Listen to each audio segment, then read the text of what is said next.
I brought the impoverished college student I'd sponsored for 3 years into my home.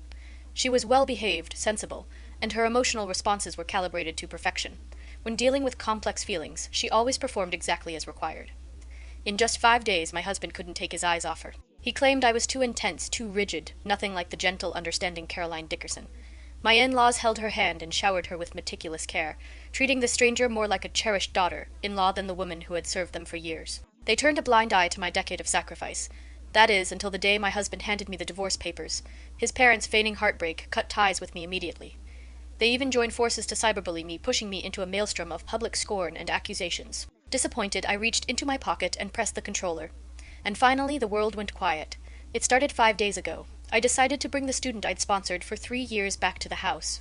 When I told my husband, Alex Finch, about the arrangement, he immediately objected.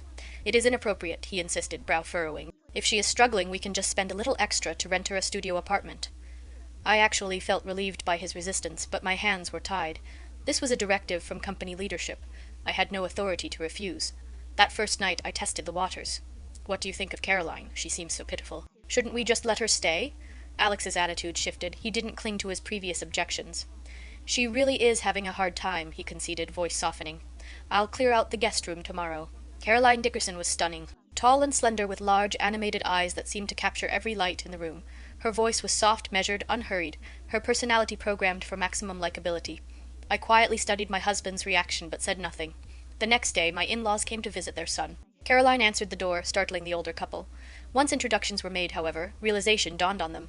Since entering our home, Caroline hadn't lifted a finger.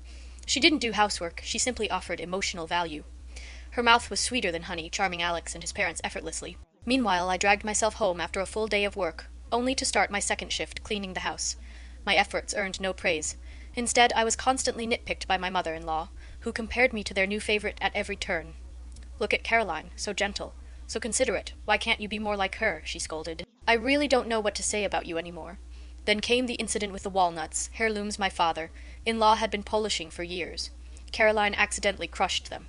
She simply cried out, "Uncle," in a pitiful, trembling tone, acting as if she were the victim. If I had so much as touched those walnuts, I would have been berated, but for her, silence. The way Alex looked at Caroline had already changed. His gaze grew heavy, lingering on her. Every evening his eyes scanned the room for her the moment he walked through the door. He wouldn't relax until he confirmed she was there. 2 days later, the cracks began to show. Caroline's bad habits surfaced,